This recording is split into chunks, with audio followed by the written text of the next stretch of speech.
하나님 앞에 온전하게 살아가는 그 기준을 알게 하여 주옵소서. 어떻게 살아야 하나님 앞에 온전한 것인지 알기 원합니다. 얼마나 부지런해야 되는 것이며 얼마나 자유로워야 되는 것이며 얼마나 긴장해야 되는 것인지 하나님 그 모든 기준에 대해서 내가 불분명하여 겪지 못하는 그리고 경험하지 못하는 은혜가 있사오니 하나님 그 기준을 분명히 하여 주시옵소서. 이 새벽이 그 시간이 되기를 원합니다. 하나님 앞에 어떤 것이 온전한 것인지 그 온전함을 향해 나아가는 첫 시간이 이 새벽에 있을 시간인데 하나님 이 새벽을 통해서 나를 온전하게 하여 주시옵소서. 하나님 간곡히 부탁드립니다. 주 앞에 온전하게 하여 주시옵소서. 감사합니다. 고마우신 예수님 이름으로 기도드렸습니다. 아멘. 아멘. 사도행전 18장에 있는 말씀 함께 계속 봅니다. 18장 18절에서 23절까지 말씀입니다. 사도행전 18장 18절에서 23절까지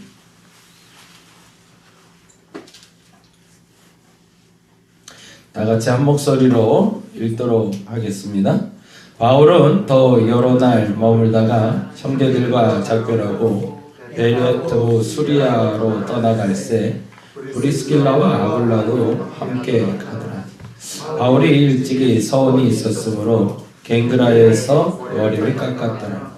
에베소에 와서 그들을 거기 머물게 하고 자기는 회당에 들어가서 유대인과 변론하니 여러 사람이 더 오래 있기를 청하되 허락하지 아니하고 작별하여 이르되 만일 하나님의 뜻이면 너희에게 돌아오리라 하고 배를 타고 에베소를 떠나 가이사랴에 상륙하여 올라가 교회의 안부를 물은 후에 안디옥으로 내려가서 얼마 있다가 떠나 갈라디아와 부르기아 땅을 차례로 다니며 모든 제자를 굳건하게 하니라. 아멘. 아멘.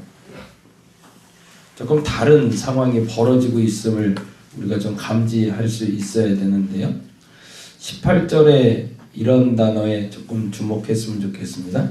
18절에 보면 이렇게 돼 있어요. 바울은 더 여러 날 머물다가 라고 돼 있잖아요. 그 더 여러 날에 줄을 한번 쳐놓고 기억을 해봤으면 좋겠어요. 더 여러 날을 머물렀다라는 얘기는 어디서 머물렀다는 얘기일까요? 지금 우리가 계속 읽고 있는 본문으로 보자면 고린도라는 장소에 계속 머물고 있는 겁니다. 근데 중요한 것은 더 여러 날 머물렀던 이 시간이 바울의 2차 선교 여행 기간 중에선 가장 낯선 시간이라는 거예요. 빌립보에서 나올 때 시작점이 어디였죠? 감옥이었잖아요. 그렇죠?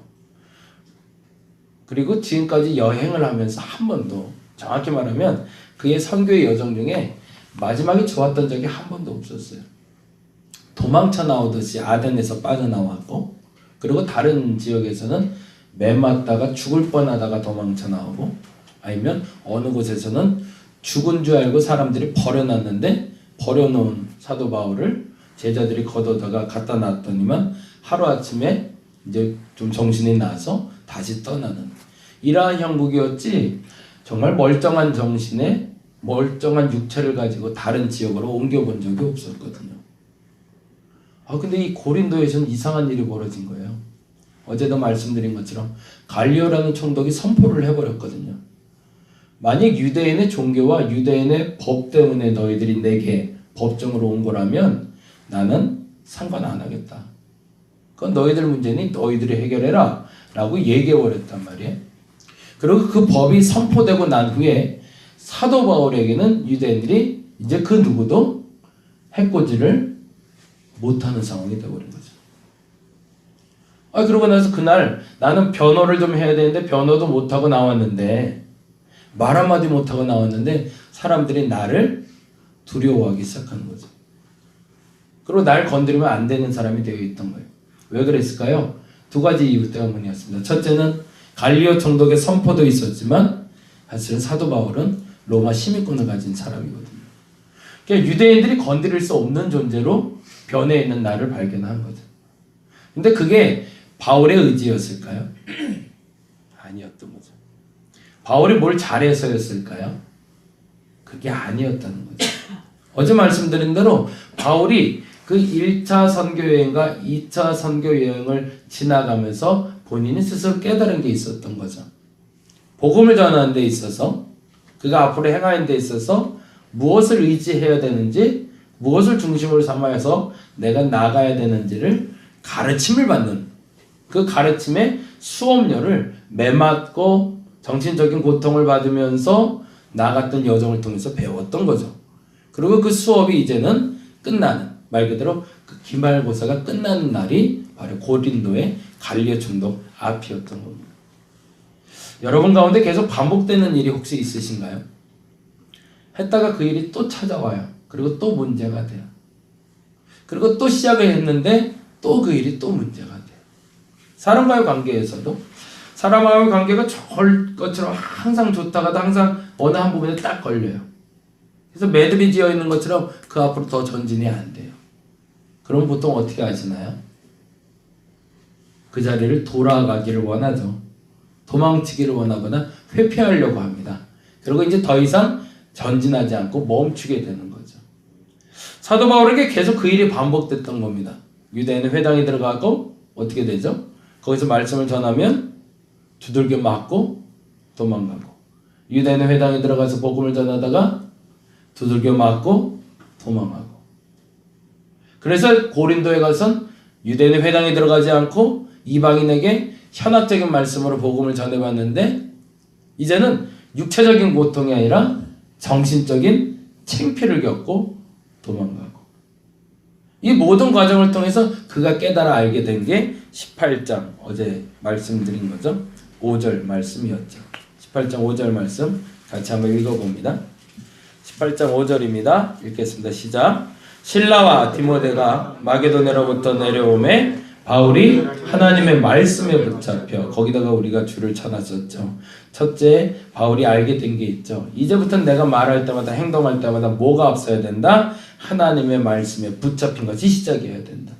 저와 여러분이 매듭지어 있는, 앞으로 전진하지 못하게 막고 있는 일을 계속 반복하고 있다면 이 일에 집중할 수 있기를 간절히 바랍니다. 하나님 말씀 붙잡으셔야 됩니다.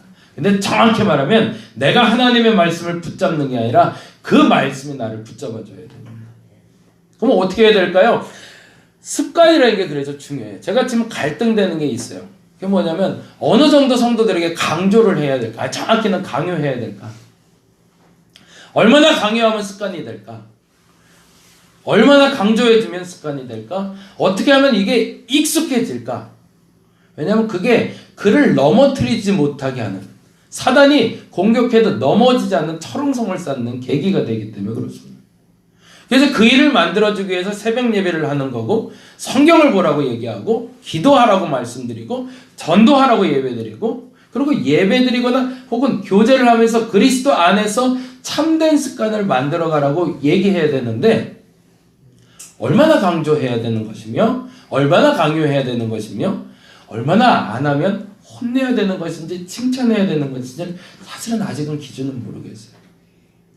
근데 간절한 바람은 제가 이렇게 더 이상 얘기하지 않아도 그 필요를 본인이 알아서 그 필요에 목숨 걸 수 있는 사람들이 만들어진다면 너무너무 좋겠어요. 주일 예배를 지키는 문제도 마찬가지, 성경을 보는 것도 마찬가지.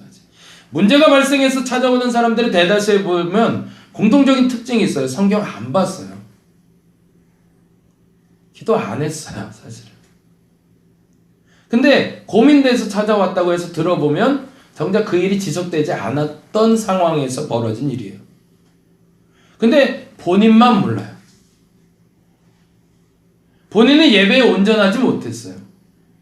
그러니까 아까 기도할 때 말씀드린 것처럼 어떻게 해야 하나님한테 온전한 것인가에 대한 중심이 아직 세워져 있지 않은 거거든요. 근데 어떻게 해야 하나님 앞에 온전한가에 대한 중심이, 그 중심은 각각 다릅니다. 모든 사람이 똑같지가 않아요. 어떤 사람은 성경을 10,000번을 읽어도 안 되는 사람이 있고요. 어떤 사람은 한 줄만 봐도 그 한 줄 때문에 그 말씀에 붙잡히는 사람이 있어요. 사도 바울처럼.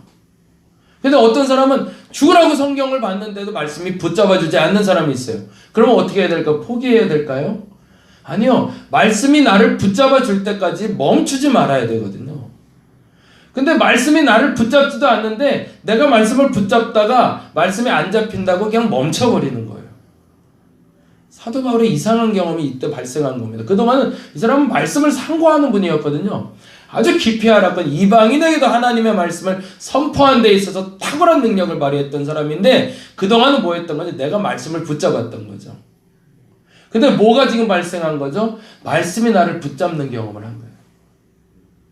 주객이 바뀐 거죠.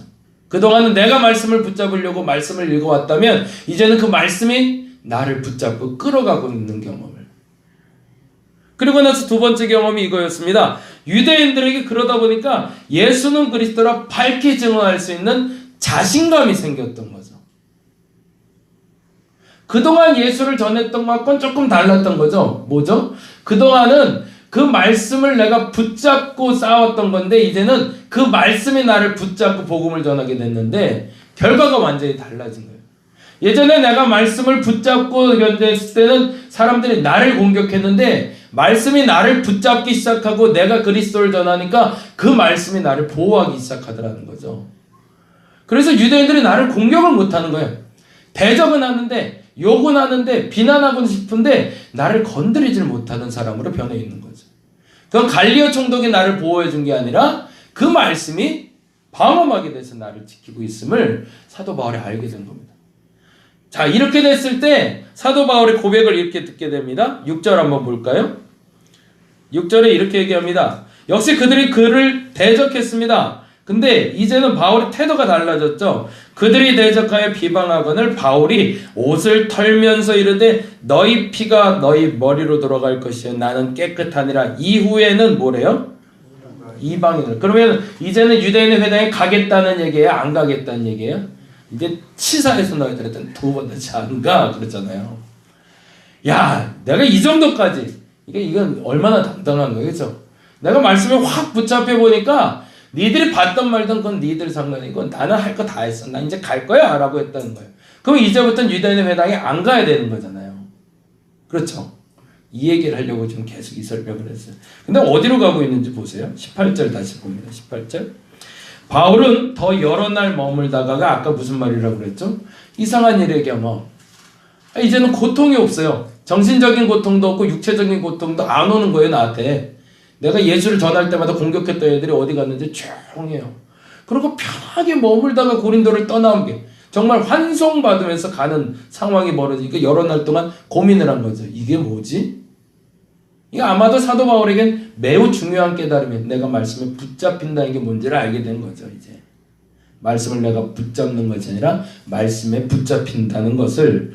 그리고 나서 형제들과 작별하고 배 타고 수리하러 떠나갈새 브리스길라와 아굴라도 함께합니다. 그런데 이때 바울이 일찍이 서원이 있었으므로 겐그라에서 머리를 깎았대요. 그건 뭐예요? 다시 유대인의 율법대로 행하고 있는 거죠. 그럼 다시 원점으로 간 건가요? 아니죠. 이제는 더 성숙해 있는 나를 보는 거예요. 이제는 유대인의 율법에도 매이지 아니하고 이방인의 복음을 전하는데도 매이지 않은 사람이 되어 있었던 거죠. 그리고 나서 에베소에 가서 19절입니다. 에베소에 와서 그들을 거기 머물게 하고, 그들은 누굴까요? 브리스길라와 아굴라겠죠. 그들을 머물게 하고 자기는 어디로 가요? 회당으로 가요. 그러면 그들을 거기 머물게 한 건 뭘까요? 갱그레에 머물게 한 거죠. 왜 그랬을까? 잘은 모르지만 지금 또 회당에 들어갔다가 예전처럼 자신이 해코지 당할 수 있으니까. 그러니까 브리스와 아굴라는 잠시 멀리 떨어지게 해놓고 해코지를 당하도 스스로 당하려고 혼자 어디로 들어가요? 회당에 들어가는 거죠. 근데 회당에 왜 들어갔을까요? 이번에는 다른 연습을 해보는 겁니다. 이번에도 내가 안 맞을까? 예전하고는 다르죠. 예전에는 내가 말씀을 붙잡고 그 말씀을 끄집어내서 복음을 전했는데 이제는 말씀에 붙잡혀서 복음을 전했을 때 그 말씀이 나를 보호하는 걸 경험을 했잖아요. 그러고 나서 두 번 다시 나 안 가려고 그랬는데 다시 한번 가보는 거예요. 진짜로 내가 이렇게 말씀에 붙잡혀서 유대인의 회당에서 복음을 전하면 뭐가 또 달라질까? 이 경험이 똑같다면 앞으로 계속 이렇게 하면 되는 거죠. 근데 이 경험이 달라졌다면 그건 틀렸던 거죠. 그런데 이런 일 벌어지는 거죠. 19절 다시 한번 읽습니다. 에베소에 와서 그들을 거기 머물게 하고 겐그라에 브리스게라 아글라도 머물게 하고 자기는 멀찌감치 가서 회당에 들어가서 유대인과 변론을 시작했는데 어떤 일이 벌어졌어요? 20절 보니까 여러 사람이 더 오래 있기를 참했대요. 완전히 달라져 있는 거죠. 왜 똑같은 복음을 전하고 있는데, 왜 똑같은 말을 하고 있는데, 과거에는 이 말만 하면 사람들이 들고 일어나서 날 죽이려고 들더니만 이제는 이 말만 하면 사람들이 나보고 더 오래 머물러 달라고 요청을 한단 말이에요. 이게 말도 안 되는 일이 벌어지는 거죠. 뭐가 달라진 거죠? 사도 바울의 입에서는 오직 예수는 그리스도라는 말만 나가고 있지만, 그러나 그 말을 전하는 데 있어서 내가 말씀을 붙잡은 것이 아니라 말씀이 나를 붙잡고 나를 이끌어가는 경험이 익숙해지기 시작하는 거죠. 여러분의 그 경험이 쌓이시기를 간절히 바랍니다. 이거는 어떤 표현을 해야 정확한 표현인지는 알 수 없지만 한 가지 분명한 것은 주인이 바뀌었다는 얘기입니다. 내 삶의 주인이 이제 내가 아니라 그 말씀, 예수 그리스도가 온전하게 되었다는 얘기예요. 그 일을 통해서 진짜 하나님의 말씀이 나를 보호하심을 경험할 수 있기를 간절히 바랍니다. 그 말씀을 통해서 이제는 그 대적이 나를 해코지 하고 싶으나 나를 해롭게 하지 못한다는 것을 깨달을 수 있는 저와 여러분 되었으면 좋겠습니다. 근데 무엇보다도 그것이 검증될 수 있도록 여러분에게 그 습관이 누적될 수 있기를 바랍니다. 안 된다고 멈추지 마시고 될 때까지 반복해서 하나님 앞에 그 거룩의 중심, 어떻게 하면 온전한 걸까? 라고 생각하고 때로는 목숨 걸고 지킬 수 있는 자리, 목숨 걸고 지켜야 될 시간, 하나님 앞에 남들 보라고가 아니라 저 사람이 새벽 예배 나와도 요새 안 나오지? 왜 주일 예배 잘 드리다 요새 안 나오지? 이렇게 사람들 말에 좌지우지되지 말고 내가 하나님 앞에서 은혜 받았던 그 자리, 내가 하나님 앞에서 이 자리만큼은 내가 칼이 들어와도 이 자리는 내가 고수하리라 라고 여겼던 그 자리, 그 시간은 여러분이 고수하고 지켜내시기 바랍니다. 그러면 어느 순간엔 그 말씀이 여러분을 붙잡아 주실 겁니다. 그리고 어느 순간엔 내가 똑같은 일을 해도 거기에는 걸리지 않고 빠져나갈 수 있는 내가 되어 있음을 여러분이 경험할 수 있을 겁니다. 그리고 나서 더 멋진 표현이 21절이에요. 까지만 읽고 마무리할게요. 21절 보겠습니다. 작별하여 이르되, 왜요? 왜 작별했어요? 붙잡으려고 그러는데 이제는 때리지도 않는데 작별해. 왜요? 그 다음 이야기 이렇게 되어 있죠. 읽어봅니다. 만일 하나님의 뜻이면 너희에게 돌아오리라. 얼마나 멋진 얘기를 남기고 가요. 그렇죠? 지금 이제는 내가 가고 오는 것은 누가 선택하실 것이다? 하나님이 선택할 거라는 거죠. 그리고 멋지게 역시 환송받으며 에베소에서 출발합니다. 그리고 이후에 이 에베소에 3년을 머물며 복음을 전해 에베소 교회가 생성되기 시작합니다. 다시 한번 부탁드립니다. 여러분이 온전해지기 위해서 지켜야 될 자리가 어디인가요? 그 자리를 목숨 걸고 지켜내시기 바랍니다. 그 자리에서 그 말씀이 여러분을 붙잡아 주실 겁니다. 그리고 그 말씀을 통해서 회복되는 정말 여러분 되시기를 간절히 바랍니다. 기도하겠습니다. 내가 하나님 앞에서 다양한 신앙의 경험을 하게 됩니다. 새벽 예배도 하고 주일 예배도 드리고 때로는 봉사도 하고 내게 그 온전함을 세워줄 자리가 어디일까요? 이 자리만큼은 내가 목숨 걸고 지키리라. 누가 뭐래도 내 목에 칼이 들어온다 하더라도 난 이거는 반드시 해야 돼 라는 신앙의 지조가 있어야 됩니다. 하나님 그 지조가 나는 무엇인지 알게 하여 주옵소서. 그 신앙의 지조가 바로 섰을 때 그 말씀이 나를 붙잡아 줄 겁니다. 말씀을 붙잡으려고 그러면 도망갔던 사람이 이제는 그 말씀에 붙잡혀 자유로워지는 경험을 하게 하여 주시옵소서. 오늘 다시금 요청합니다. 내가 목숨 걸어야 될 자리가 어딘지 알게 하여 주시고 그 자리에서 회복도, 그 자리에서 자유함도 경험하게 하여 주시옵소서. 감사합니다. 고마우신 예수 그리스도의 이름으로 기도드렸습니다. 다 같이 기도하고 돌아가도록 하겠습니다.